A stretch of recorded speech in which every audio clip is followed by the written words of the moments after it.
Barakallah, barakallah semuanya, barakallah, barakallah. Ya, barakallah. Gitu ya teman-teman ya. Jadi dari sini udah paham kafarat teman-teman? Udah paham kafarat? Pakaian nggak mesti harus baru, bekas juga nggak apa-apa. Yang penting masih layak pakai dan menutup aurat. Kalau mau pakai pakaian, kalau yang mau kafaratnya dengan pakaian itu bisa bekas, tapi yang penting masih layak pakai dan menutup aurat. Itu kuncinya. Silakan, silakan, silakan. Udah paham ya? Nah, nanti silakan dikerjakan. Silakan dikerjakan. Kalau dengan tenaga dikira berapa jam? Bukan berapa jamnya. Contoh nih, ada nenek-nenek mau nyebrang jalan. Kita bantu, ya Allah saya niatkan ini kafarat untuk diri hamba. Bantu nyebrangin nenek-nenek. Gak sampai berapa jam, paling 1 menit itu juga boleh. Teman-teman. Jadi membantu nenek-nenek nih, mau nyebrang jalan aja. Gak sampai 1 jam, paling 1 menit itu juga boleh. Yang pada intinya membantu kesulitan orang lain. Tuh ya teman-teman ya.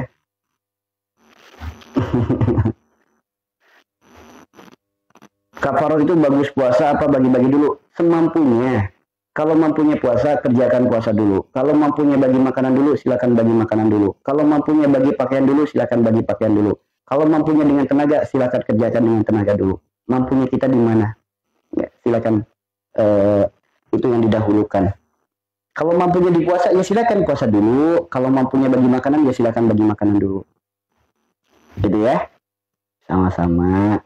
Tuh, makanya kafarat itu dahsyat sekali teman-teman.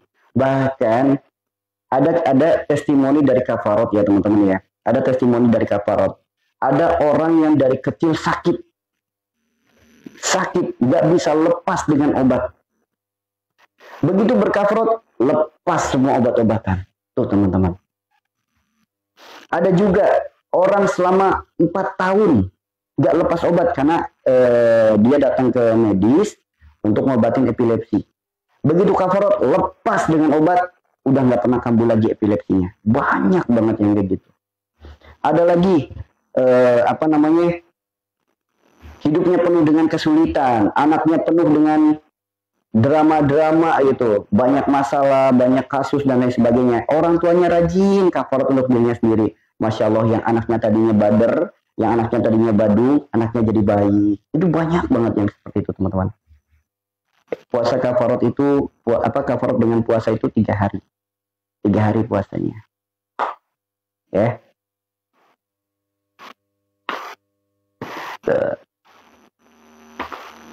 Kalau bagi makanan itu harus ke siapa? Ke semua orang yang nggak mampu. Ke tetangga juga boleh. Iya, makanya kafarat itu luar biasa banget teman-teman. Bahkan nih teman-teman nih, saya pernah menangani kasus. Ada anak muda, usia 19 tahun. Ya, usia 19 tahun dikeluarkan dari pondoknya. Nah, sebenarnya bukan dikeluarkan, dianya sendiri yang kabur. Nah, ternyata anak ini secara medis itu namanya depresi, ya.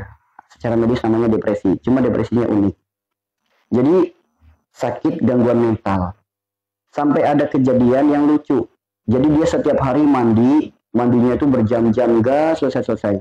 Kemudian setelah mandi dia kadang bikin minum. Dia duduk di depan televisi, nonton sinetron dan lain sebagainya. Ketika ditanya, itu minuman buat siapa? Nanti bentar lagi pacar aku datang. Ya, Sohida Maya, barakallah ya, Suhaida Maya. Dia ketika ditanya, itu minuman buat siapa? Nanti buat pacar aku datang. Bahkan ada titik di mana sesuatu yang sangat menyeramkan. Di saat keluarga semua lagi pada keluar, lagi pada ke kebun ya, karena petani ya teman-teman, lagi pada ke sawah. Nah, kakak kandungnya yang perempuan lagi jatah untuk menemani. Barokallah saudaraku, barokallah. Lagi jatah untuk menemani. Kakak kandungnya dianggap itu kekasihnya. Dibopong, dimasukkanlah ke dalam kamar, dikunci kamarnya. Dan akan melakukan hal itu teman-teman. Otomatis kakaknya teriak-teriak. Baru kalau Rani, kakaknya teriak-teriak. Saat kakaknya teriak-teriak, warga datang. Didobraklah pintunya. Alhamdulillah Allah Maha Baik, belum sampai kejadian hal itu. Karena adanya hal itu, barokallah. Karena adanya hal itu, keluarga jadi semakin takut. Akhirnya si anak tersebut terpaksa diikat. Ya, terpaksa diikat. karena takut atau khawatir melakukan hal-hal yang tidak baik lagi. Singkat cerita, orang itu datanglah keluarganya ke tempat kami untuk minta solusi akan adanya anaknya yang seperti itu. Saya hanya melihat, oh ini buah dari ini. Nah, saya hanya perintahkan kepada ibunya, karena bapaknya sudah meninggal ya. Saya perintahkan kepada ibunya, rutin ibunya puasa kafarot untuk diri ibu sendiri, kemudian rutin bagi makanan kafarot mengingatkan untuk anak yang sedang tidak waras. Itu setiap hari Jumat rutin bagi makanan kafarot, ibunya juga rutin puasa kafarot, syarif, barakallah. Nah, setelah beberapa kali putaran, subhanallah teman-teman, sekarang anak yang dulunya seperti itu, sekarang sudah diterima jadi PNS, tuh teman-teman. Bahkan sekarang udah normal, sebagaimana kehidupan manusia normal pada umumnya. Tuh. Ini dulunya pernah gangguan mental di usia 19 tahun, sampai akhirnya dikurung di dalam kamar, bahkan sampai diikat oleh keluarganya, karena khawatir melakukan hal-hal yang tidak baik. Nah, kemudian kami datang ke rumahnya, kami berikan nasihat kepada ibu kandungnya, kami berikan nasihat kepada keluarganya untuk membantunya dengan kafarot, orang tuanya kafarot pula untuk anaknya dengan makanan. Subhanallah teman-teman, hanya beberapa putaran saja, sadar dan waras. Bukan lagi waras, sekarang jadi PNS anaknya teman-teman. Nah, itu dahsyatnya kafarot teman-teman. Barakallah orang-orang baik, barakallah orang-orang baik, barakallah. Nah, itu kafarot. Makanya kebahagiaan itu hanya bisa didapatkan ketika kita melakukan ketaatan. So, orang yang bahagia itu hanya orang yang melakukan ketaatan. Taat dengan perintah Allah. Karena baik kata Allah dia kerjakan. Jangan kata Allah dia tinggalkan. Orang taat sama Allah pasti bahagia hidupnya. Ya.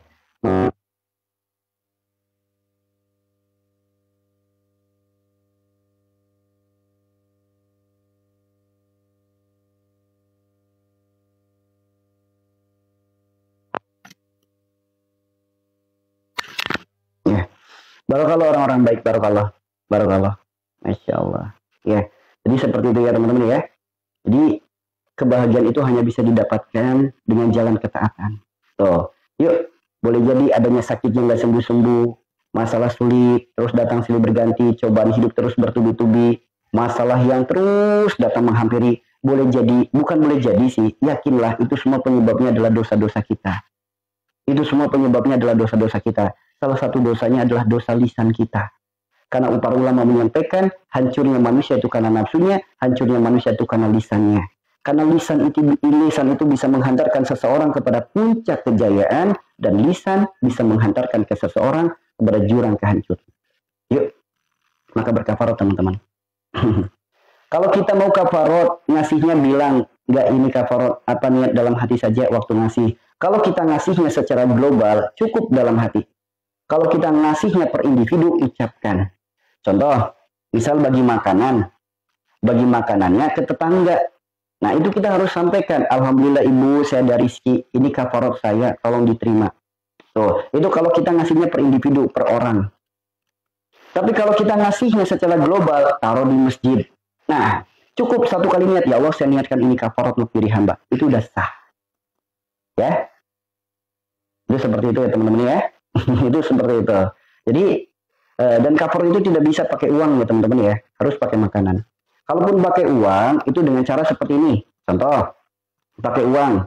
Pakai uang itu misal contoh, yang sakit, kita pengen kafarot di kampung halaman kita. Kita berada di perantauan. Maka kita transfer nih uang sekiranya cukup bikin 30 bungkus makanan. Kita transfer uangnya ke saudara kita supaya dibuatkan makanan di kampung. Nah, yang kayak gitu boleh pakai uang. Atau yang mau kita titipkan ke orang lain, misal titipkan ke catering, titipkan ke siapa, nah itu boleh pakai uang. Seperti itu. Ya. Yang berniat kafarot, apakah boleh langsung, apa harus bimbingan taubat dulu? Nah, boleh langsung. Kafarot itu bisa langsung. Siapapun itu bisa langsung kafarot. Karena orang kafarot adalah orang yang sudah menyadari akan adanya kesalahan. Menyadari akan kesalahan itu bagian daripada taubat. Itu ya teman-teman ya. Jadi betul, kafarot itu indahnya luar biasa teman-teman. Indahnya luar biasa. Ketenangan, ketentraman, kedamaian, kenyamanan, kebahagiaan, kesehatan, kesembuhan. Dapat teman-teman. So, ya, adanya kita menyampaikan seperti ini, karena udah banyak banget bukti nyata orang yang berkafarot, hidupnya tenang, nyaman, damai, bahagia. Sakitnya sembuh, kesulitannya diberikan mudah, kesempitannya diberikan lapang. So, kenapa? Kebahagiaan itu hanya bisa didapatkan dengan jalan ketaatan. Ya. Sami-sami Pak Rasto. Jadi kebahagiaan itu hanya bisa didapatkan dengan jalan ketaatan. Nggak ada orang yang nggak taat bahagia, itu nggak ada. Ya, nggak ada. Orang yang bahagia adalah orang yang taat kepada Allah. Tuh. Itu ya teman-teman ya. Kafarat ngasih makanan 30 bungkus selama berapa hari? Bukan selama berapa hari. Kafarat itu untuk kasih makanan 30 bungkus. Kalau kita bisa ngasih dalam satu hari 30 bungkus, ya silakan. Kalau nggak bisa, 10 dulu, ya silakan. Yang pada intinya 30 bungkus. Mau dibagikan dalam satu hari sekaligus, boleh. Mau dibagikan beberapa hari, ya silakan. Itu seperti itu ya teman-teman ya. Ya. Puasa kafarat sama nggak dengan puasa Senin Kemis? Ya beda tuh. Puasa Senin Kemis kan puasa sunnah. Puasa kafarat puasa wajib. Puasa Senin Kemis hanya dilakukan hari Senin dan hari Kamis. Kalau puasa kafarat bisa lakukan di hari apapun. Kalian puasa tapi nggak niat kafarat, bisa? Nggak bisa. Nggak bisa. Amalan itu tergantung niat. Bukankah innama amalu biniat? Segala sesuatu tergantung daripada niat. Niat itu ibarat kata alamat. Kalau kita mengirim sesuatu, kalau nggak ada alamatnya, kira-kira gimana? Kita mengirim sesuatu tapi nggak ada alamatnya, kira-kira gimana teman-teman? Makanya innama amalu biniat. Segala sesuatu tergantung daripada niat. Kita puasa doang, nggak ada niat untuk puasa apa? Ya mubah teman-teman jatuhnya. Mubah. Jadi segala sesuatu itu tergantung daripada niat. Kalau setiap hari Jumat boleh. Bahkan kami teman-teman, di grup kami itu ada grup dari para jamaah TikTok yang sudah mulai sadar akan kafarat. Kemudian melakukan kafarat sebagai motivasi, dibuatlah grup atau wadah. Untuk apa? Saling menasehati dalam kebaikan. Nah, di grup itu melakukan kafarat udah rutin. Misal ada yang puasa kafaratnya Senin, Selasa, Rabu. Ada yang melakukan puasa kafaratnya Selasa, Rabu, Kamis. Nanti hari Jumatnya berbagi makanan. Dan testimoni dari orang-orang yang berkafarat itu bikin kita merinding teman-teman. Kenapa? Begitu luar biasa pertolongan Allah datang kepada hamba-hambanya yang taat akan taat kepada perintahnya, sadar akan kesalahannya. Itu teman-teman. Ya, jadi ada grup di mana grup itu wadah, salah satu wadah bagi kita orang-orang yang sudah sadar akan kesalahan, akan dosa janji dan sumpah, kemudian mau melakukan kafarat. Nah, orang-orang yang sudah istiqomah dengan kafarat merasakan keajaiban dalam hidup yang sangat luar biasa.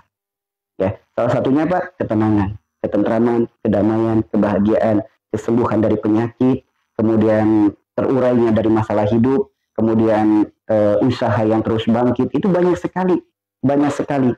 Bahkan ada nih orang udah terpuruk, dia sadar ternyata terpuruknya karena dosanya, karena ucapannya, karena kesalahannya. Kemudian dia melakukan kafarat. Itu Masya Allah teman-teman. Banyak banget. Bahkan sampai ada salah satu jamaah kami, beliau dulu hanya seorang pengusaha kecil, pengusaha Gibson, hanya berukuran 3 kali 4 meter. Kemudian didera cobaan yang sangat luar biasa saat itu. Apa yang disampaikan oleh kami didengar dan dijalankan. Begitu setelah berkafarat, Masya Allah teman-teman. Ya, sekarang usahanya bukan lagi 3 kali 4. Besar banget. Yang dulunya hanya Gibson, sekarang bisa menjadi toko material, bahkan sekarang udah furnitur dan lain sebagainya. Itu luar biasa. Intinya gini, Allah sendiri yang berfirman, "Wa may yattaqilla yaj'al lahu makhraja wa yarzuqhu min haitsu la yahtasib. Wa may yatawakkal 'alallahi fa huwa hasbuh, innallaha balighul amrih." Nah, Allah sendiri yang berfirman, Allah akan memberikan pertolongan kepada seluruh hamba-hambanya yang bertawakal kepadanya, pertolongan dari arah yang tidak disangka-sangka.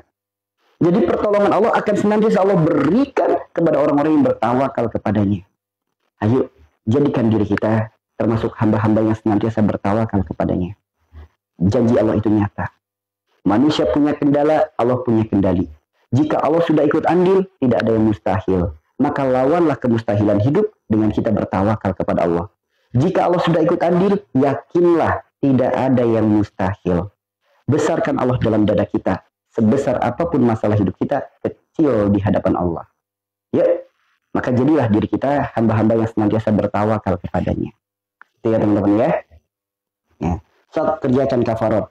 Jadi kalau ada orang nih, kalau kafarat wajib, kenapa saya selama ini baru mendengar kafarat?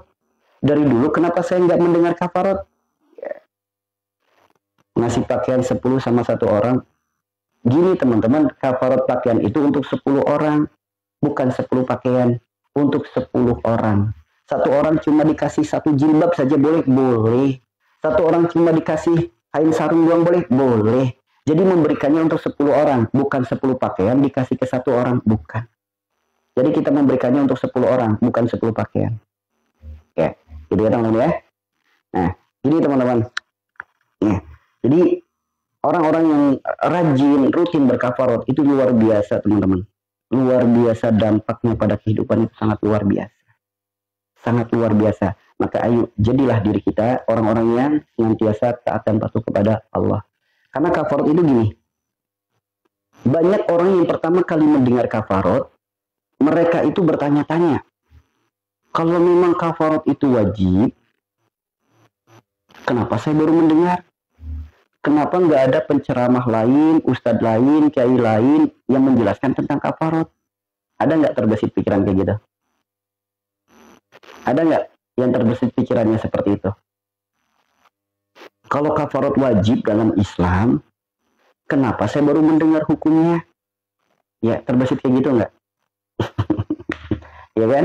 Padahal kan kalau kita melihat sendiri di Al-Quran, hukumnya wajib. Al-Quran surat At-Tahrim ayat 2. Bahayanya jelas, Al-Quran surat Al-Imran ayat 77. Kemudian, disadarkan akan janji dan sumpahnya ada di Al-Quran surat At-Tahrim surat Al-A'raf ayat 172. Kemudian cara menggugurkannya dijelaskan di Al-Quran surat Al-Maidah ayat 89. Nah, tapi kafarot ini memang hukumnya wajib. Tapi kenapa sangat jarang ada ulama, kiai, ustadz, ajengan, penceramah, pendakwah yang menyampaikan tentang hukum kafarot, yang menyampaikan tentang nasihat kafarot? Kenapa bisa jarang seperti itu? Karena yang namanya ulama itu punya kapasitas, punya fak atau bagiannya masing-masing. Sebagaimana dokter punya spesialisnya masing-masing. Ya, saya tanya teman-teman, kira-kira kalau dokter spesialis mata yang dipelajari sekitaran mata atau mempelajari lambung juga? Kira-kira kalau dokter spesialis jantung yang ia pelajari hanya spesialis jantung atau ia mempelajari patah tulang juga? Kan enggak. Makanya apa? Orang ketika sakit mata konsultasi ke dokter kandungan, kira-kira nyambung nggak teman-teman? Orang ketika sakit mata konsultasi ke dokter kandungan, kira-kira nyambung nggak teman-teman? Ya, nggak nyambung kan? Orang sakit mata datang ke dokter kandungan, berobat ke dokter kandungan, konsultasi ke dokter kandungan, kan nggak nyambung. Begitupun ulama. Ulama ada yang dakwah lewat baca tulis Al-Quran, ada yang dakwah lewat Quran dan hadis, ada yang dakwah lewat ilmu nahwu, soroh, balagoh dan lain sebagainya. Ada yang dakwahnya lewat zikir dan sholawat, ada yang dakwahnya lewat pengobatan, ada yang dakwahnya lewat kesehatan. Saya tanya, bicara tentang kesehatan, bicara tentang penyembuhan Islami, konsultasi kepada ustadz baca tulis Al-Quran, kira-kira nyambung nggak teman-teman? Kira-kira nyambung nggak? Kita bicara pengobatan Islami, konsultasi ke ustadz kiai yang dakwah lewat baca tulis Al-Quran, nyambung nggak? Kan nggak nyambung. Ya. Atau sebaliknya, kita mau tanya nih, hukum syariat yang terdapat dalam Quran dan hadis, nanyanya kepada ustadz yang dakwahnya lewat zikir dan sholawat, nyambung nggak? Nggak nyambung. Nah, inilah kita sebagai umat, kita harus paham kepada siapa kita harus belajar. Kalau kita ingin belajar baca tulis Al-Quran, carilah guru yang mempelajari yang mengajarkan baca tulis Al-Quran. Kalau kita pengen belajar Quran dan hadis, carilah guru spesial Quran dan hadis. Kalau kita pengen belajar tentang zikir dan sholawat, carilah guru yang memang spesialis zikir dan sholawat. Kalau kita bicara tentang ilmu pengobatan, carilah guru yang memang berdakwah lewat jalan pengobatan. Sehingga apa? Sehingga ketika kita bicara pengobatan, kita bicara pada tempat yang pas.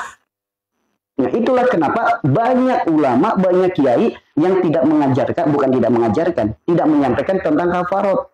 Karena bukan kapasitasnya, bukan pada bagiannya. Dakwah kami, Majelis Zikir Silaturahim Umat Cahaya Ilahi, di seluruh cabangnya di Indonesia, dakwah lewat jalan pengobatan. Dakwah lewat jalan pengobatan, dakwah lewat jalan pertolongan. Segala sesuatu yang berpegang teguh pada Al-Quran dan Sunnah. Ketika Anda dihadapkan dengan penyakit keturunan atau penyakit genetik, pernah nggak mendengar nasihat dalam agama kita untuk memutus keburukan dari penyakit keturunan? Pernah dengar nggak teman-teman? Ya. Bahkan banyak ngakunya ulama dakwah lewat pengobatan. Namun prakteknya bukan sebagaimana agama, prakteknya malah sebagaimana dukun. Sehingga disebutnya uskun. Penampilannya ustadz, prakteknya kayak dukun. Bisa dicek, bisa diketahui dengan sangat mudah. Ciri-cirinya gimana? Dia bukan menghidupi agama, dia cari hidup dari agama. Nah, contoh, orang sakit datang ke dia, suruh beli mahar, suruh dipindah ke telur, suruh dipindah ke kambing, atau suruh beli garam ruqyah, suruh beli minyak ruqyah. Nah, itu teman-teman. Jadi orang yang berdakwah bukan pada kapasitasnya, ujung-ujungnya kayak gitu. Bukan ulama yang dakwah lewat pengobatan, bicara pengobatan. Ujung-ujungnya apa? Ujung-ujungnya beli garam ruqyah, jualan minyak ruqyah, jualan tasbih ruqyah, jualan air doa. Ujung-ujungnya kayak gitu. Banyak nggak yang seperti itu? Itulah mereka-mereka yang tidak memahami ilmu pada porsinya. Makanya bagi umat, ayo jangan mau tertipu oleh pedagang agama. Jangan mau tertipu oleh pedagang agama. Yang namanya ulama, baik itu kiai, ustadz, apapun itu gelarnya, syekh, apapun itu gelarnya. Mereka itu menghidupi agama, bukan cari hidup dari agama. Ulama boleh berbisnis karena Allah, bukan berbisnis atas nama agama. Contoh, ada seorang kiai, beliau itu sudah mengabdikan seluruh hidupnya untuk agama. Tapi beliau punya keluarga yang harus dinafkahi. Dianya jualan garam ruqyah, kira-kira boleh nggak teman-teman? Dianya jualan minyak ruqyah, kira-kira boleh nggak teman-teman?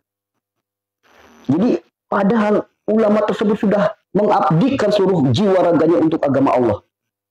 Tapi dia punya keluarga yang harus dinafkahi. Ujungnya apa? Jualan garam ruqyah, jualan minyak ruqyah, jualan madu ruqyah. Kira-kira yang seperti itu boleh nggak?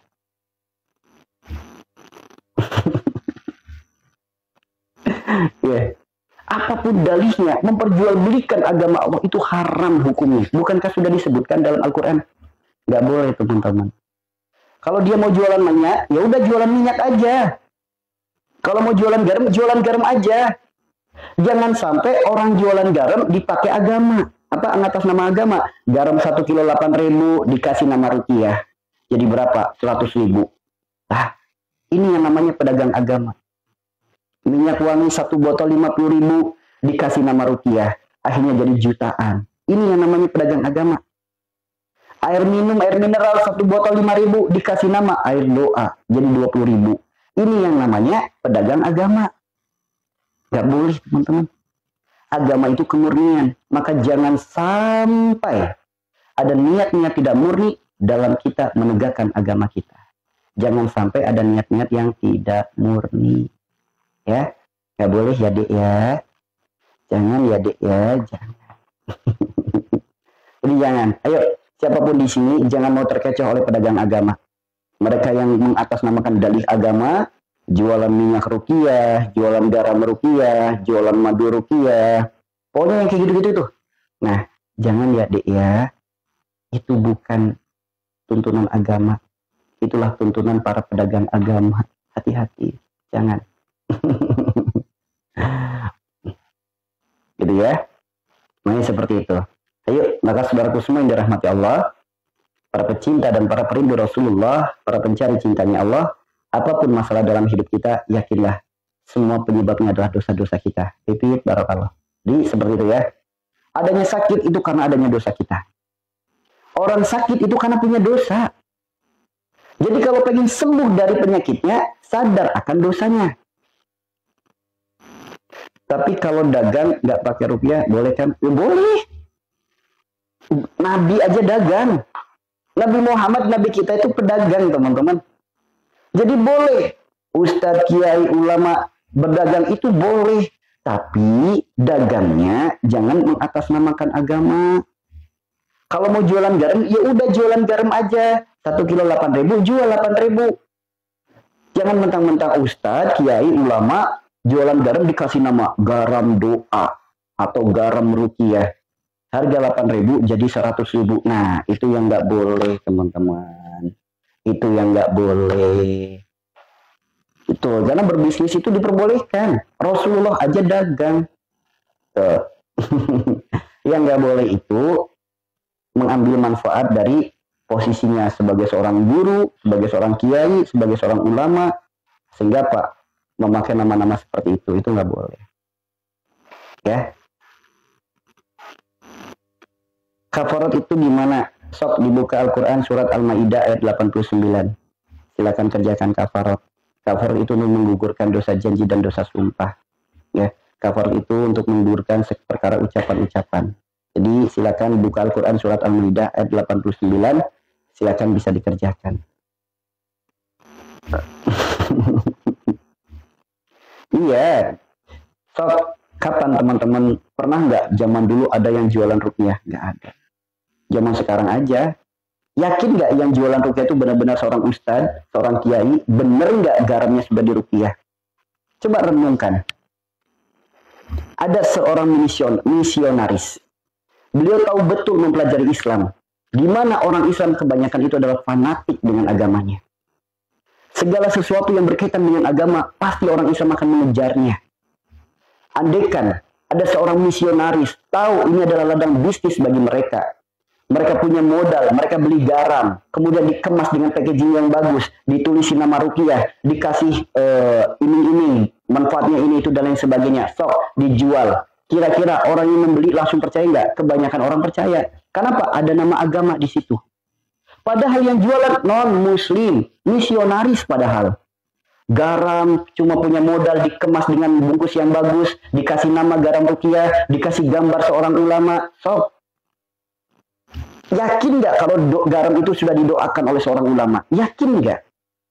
Atau jangan-jangan garam itu adalah orang non-muslim yang punya bisnis jualan garam. Supaya garamnya cepat laku, cepat habis, bodohinlah orang-orang muslim. Tuh teman-teman. Ya, itu kan banyak yang seperti itu ya. Silakan yang mau bertanya, silakan. Silakan. Yang mau bertanya, silakan.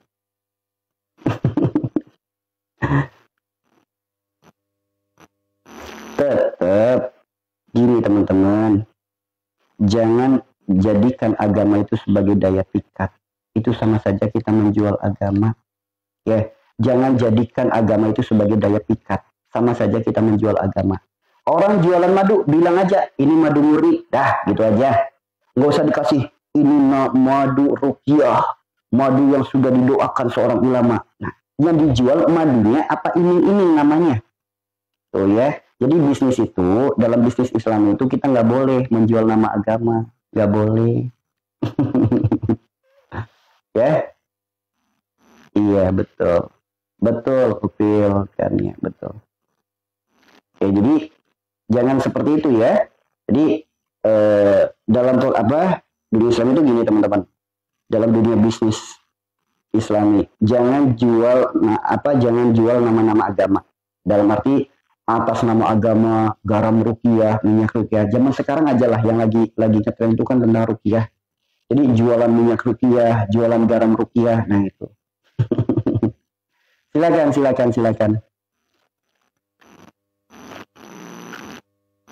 Teman-teman gini aja.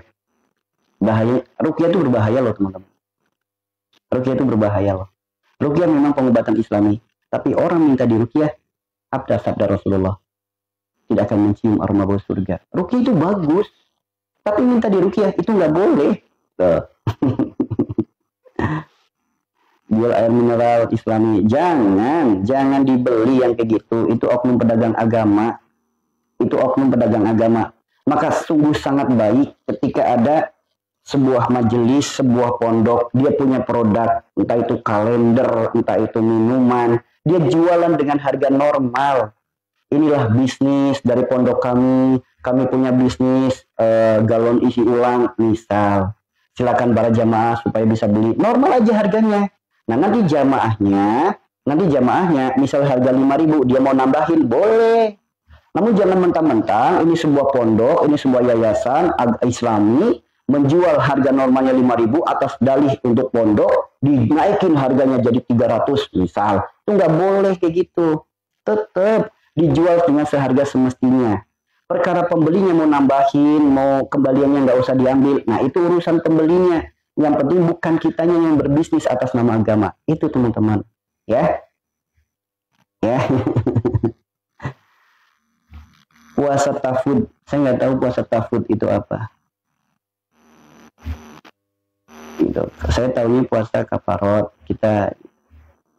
Saya kan mu'alaf, jadi kurang belajar. Masya Allah. Semoga Allah tambahkan ilmu yang berkah, ilmu yang manfaat, ilmu yang menghantarkan diri Bapak menjadi pribadi yang lebih baik, yang lebih taat, lebih manfaat, lebih sehat, lebih istiqomah dalam mendekat. Ilmu yang Allah jadikan cahaya yang membimbing Bapak untuk menuju keselamatan kebahagiaan dunia akhirat. Itu ya. Sama, itu juga sama tuh. Katanya untungnya untuk Palestina. Misal contoh, saya jualan produk nih, apem atau kue. Kue ini harga 8.000. Yuk teman-teman, kue ini dari untungnya untuk Palestina, boleh nggak? Boleh. Tapi kue ini harga 8.000. Yuk, ini kue memang harganya 8.000. Saya naikin harganya jadi 50.000. Keuntungannya untuk Palestina. Kayak gini boleh nggak? Enggak. Nah, itu atas nama agama yang kayak gitu teman-teman. Ya, paham nggak sih maksudnya jualan atas nama agama? Paham nggak teman-teman? Friend, apa ini pertanyaannya? Nggak kebaca di saya. Friend Jagur, mohon penjelasannya.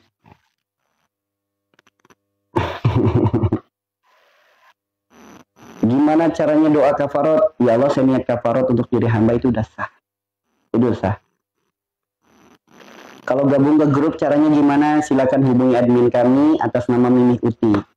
Silakan gabung, silakan hubungi admin kami atas nama Mimi Uti. Ya, silakan. Oh, apa doanya penyakit diabetes? Ya kalau doa, penyakit apapun, ya doanya minta kesembuhan. Penyakit apapun, doa itu minta kesembuhan.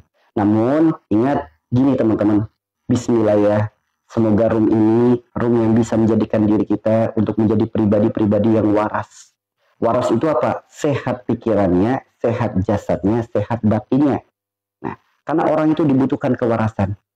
Karena banyak orang-orang yang sakit tapi tidak waras. Banyak juga orang yang sehat juga tidak waras. Contoh, adanya penyakit itu karena apa teman-teman? Adanya penyakit itu karena apa? Banyak orang dititipi penyakit oleh Allah, justru dia malah sibuk cari obat, sibuk ikhtiar ke sana kemari, sibuk ngamalin doa ini, sibuk ngamalin wirid itu. Banyak gak yang seperti itu? Banyak. Padahal Allah titipkan kita penyakit itu, Allah bukan sedang nyuruh kita cari obat. Allah bukan sedang nyuruh kita ikhtiar ke sana kemari. Allah bukan sedang nyuruh kita wirid ini, itu, dan lain sebagainya. Allah titipkan kepada kita penyakit, Allah berpesan kepada kita untuk taubat. Adanya sakit itu pesan dari Allah untuk kita taubat. Karena Rasulullah sendiri yang bersabda, tidaklah Allah titipkan penyakit, melainkan Allah gugurkan dosa. Adanya sakit disebabkan karena adanya dosa. Bahkan Rasul bersabda, bahkan rasa sakitnya tertusuk duri saja penyebabnya adalah dosa. Apalagi rasa sakit asam lambung, apalagi rasa sakit vertigo, apalagi rasa sakit diabetes, apalagi rasa sakitnya stroke. Rasa sakitnya tertusuk duri saja penyebabnya dosa. Apalagi orang yang sakit-sakit yang lain, udah pasti dosa penyebabnya. Ya, gerbangnya dosa adalah sifat perilaku perbuatan kita. Ya, berarti kalau lagi sakit, yang diobatin penyakitnya apa sifatnya? Yang diobatin penyakitnya apa perilakunya? Yang diobatin penyakitnya apa perbuatannya? Sok renungkan teman-teman. Adanya sakit boleh jadi karena teguran, bisa juga karena ujian, bisa juga karena musibah atau azab. Gak mungkin Allah menitipkan kita penyakit tanpa adanya maksud, gak mungkin. Tanpa adanya tujuan, gak mungkin. Pasti teman-teman. Boleh jadi karena kesalahan kita yang terus kita lakukan, istighfarnya jarang, dosa sering kita lakukan, tobat gak pernah. Allah tahu kesalahan dan perilaku perbuatan kita yang tidak baik bisa berdampak buruk pada akhirat kita. Maka selagi kita masih hidup, datanglah teguran, datanglah cobaan, datanglah ujian. Supaya apa sih? Supaya kita kembali ingat kepada Allah. Supaya kembali perbaiki hubungan kita dengan Allah. Padahal Allah sendiri yang berfirman dalam Al-Quran surat Syu'ara ayat 80. Wa idza maritu fa huwa yashfin. Apapun penyakit kita, apapun yang kita alami, apapun yang kita derita, Allah yang Maha menyembuhkan. Allah yang Maha menolong, Allah yang Maha memudahkan, Allah yang Maha memberi pertolongan. Allah yang Maha segala-galanya. Allah di mana? Allah sendiri yang berfirman, aku dekat, sedekat urat nadimu. Ada Allah yang Maha dekat, Maha menolong, Maha menyembuhkan, Maha segala-galanya. Kenapa nggak didekati dulu? Justru malah mencari obat ke sana kemari, ikhtiar ke sana kemari, wirid ini itu dan lain sebagainya. Kenapa tidak dekati Allahnya dulu? Kenapa malah ikhtiar kemana-mana dulu? Nah ini kenapa ada penyakit sulit sembuh? Ya, tuh. Makanya apa? Orang yang sakit itu awali dari satu kesadaran akan kesalahan. Karena kunci kesembuhan adalah kesadaran akan kesalahan. Kunci kesembuhan kesadaran akan adanya dosa. Karena sakit itu datang dengan 3 perkara. Satu, datang sebagai ujian, datang sebagai teguran, datang sebagai musibah atau azab. Yuk silakan. Orang imannya baik, ibadahnya rajin. Ya, imannya baik, ibadahnya rajin. Segala bentuk ketaatan ia kerjakan. Hubungannya dengan Allah baik, hubungannya dengan manusia, semuanya baik. Dititipi sakit. Itu sakit datang karena ujian. Ada lagi orang, imannya baik, ibadahnya rajin, silaturahimnya bagus, dengan manusia bagus hubungannya, tapi melakukan kesalahan. Dititipi sakit, itu namanya teguran. Ada lagi orang, imannya dengan kemis, imannya naik turun, kembang kempis imannya. Sholat boro-boro, sekali sholat buru-buru, sodakoh jarang, bahkan gak pernah. Puasa apalagi, baca Quran apalagi, silaturahim banyak masalah, dengan saudara banyak masalah, dengan tetangga banyak masalah. Dititipi sakit itu musibah atau azab. Jadi sakit kita sakit yang mana? Kita sendiri yang tahu jawabannya. Sakit kita ini karena ujian, karena teguran atau musibah, hanya kita sendiri yang tahu teman-teman. Adanya itu semua karena bentuk cinta dan kasih sayang Allah kepada kita. Allah nggak pengen kita sengsara di alam akhirat, maka di alam dunia ditegurlah kita. Supaya ingat dengan dosa, ingat dengan kesalahan. Ditegur nggak sadar, ditegur terus hidupnya. Dikasih sakit nggak sadar, ya, dikasih sakit nggak sadar, maka datang terus penyakitnya. Gonta-ganti penyakitnya, datang terus sakitnya. Itu seperti itu teman-teman. Ya, itu seperti itu. Maka barang siapa yang ingin sembuh dari penyakitnya, kesadaran akan dosa, itu adalah kunci sembuhnya. Kesadaran akan kesalahan, itu adalah kunci sembuhnya. Jadi kunci kesembuhan adalah kesadaran akan kesalahan. Itu titik teman-teman. Jadi kalau kita sakit, jangan sibuk cari obat dulu. Sibuklah perbaiki penyebabnya. Sebagai contoh, ibarat kata diri kita adalah rumah. Atap kita rusak, sehingga kalau hujan bocor. Kalau punya atap yang bocor, kita hanya sibuk cari ember, cari baskom, kira-kira bocornya sembuh nggak teman-teman? Kita punya rumah, atapnya bocor. Kalau kita hanya sibuk cari ember, cari baskom, kira-kira bocornya sembuh nggak? So, teman-teman. Kita punya rumah, atapnya bocor. Kita hanya sibuk cari ember, cari baskom. Kira-kira bocornya sembuh nggak? Enggak kan? Efek dari bocor, sofa jebol, lantai basah, rumah berantakan. Efeknya dikeluh kesahkan, kira-kira sembuh nggak teman-teman? Efeknya dikeluh kesahkan, kira-kira sembuh nggak? Nggak sembuh kan? Jadi kalau kita pengen rumah kita atapnya tidak bocor, bukan ember baskom solusinya. Perbaiki penyebab, itulah langkah terbaiknya. Ya. Jadi kalau kita punya penyakit, bukan cari obat solusinya. Perbaiki penyebab, itulah langkah terbaiknya. Apa sih penyebabnya? Semua disebabkan karena dosa-dosa kita. Maka datanglah kepada Allah. Menangislah yang lirih dalam keheningan malam. Bermunajat. Cukup alam semesta yang menjadi saksinya. Malaikat yang mengaminkan doanya. Kenapa? Karena Allah turun ke langit bumi. Siapa yang meminta ampunan, Allah ampuni. Siapa yang meminta, Allah beri. Siapa yang memohon, Allah kabulkan. Bangun di sepertiga malam. Menangis. Munajat. Akui kesalahan kita. Ya Allah. Hamba akui, ya Allah. Semua penyakit hamba dikarenakan karena dosa-dosa hamba. Semua masalah dalam hidup hamba dikarenakan karena dosa-dosa hamba. Hamba mohon ampunan-Mu ya Allah. Ampuni segala dosa penyebab penyakit ini ya Allah. Ya Allah, di sisa usia hamba berilah hamba kesempatan untuk hamba bisa memperbaiki diri ini, untuk hamba bisa merubah diri ini menjadi pribadi yang lebih baik, lebih taat kepadamu ya Allah. Engkaulah Rabb yang maha menyembuhkan. Hamba mohon ya Allah, karuniakanlah sembuh untuk diri hamba, sembuh yang melahirkan ketaatan. Bimbinglah langkah kaki hamba ya Allah untuk mendapatkan sembuh yang berkah, sembuh yang Kau ridhoi. Andaikan Allah sudah memaafkan kesalahan kita, Allah menerima tobat kita, Allah mengabulkan permohonan kita, Allah menghendaki kita sembuh. Andaikan sembuhnya harus dengan obat, Allah akan pertemukan ikhtiar kita untuk mendapatkan obat terbaik. Andaikan sembuhnya kita harus lewat dokter, harus lewat kiai, lewat ustadz, lewat tabib, lewat herbal, lewat terapi, pasti Allah akan mudahkan ikhtiar kita untuk bertemu dengan yang terbaik.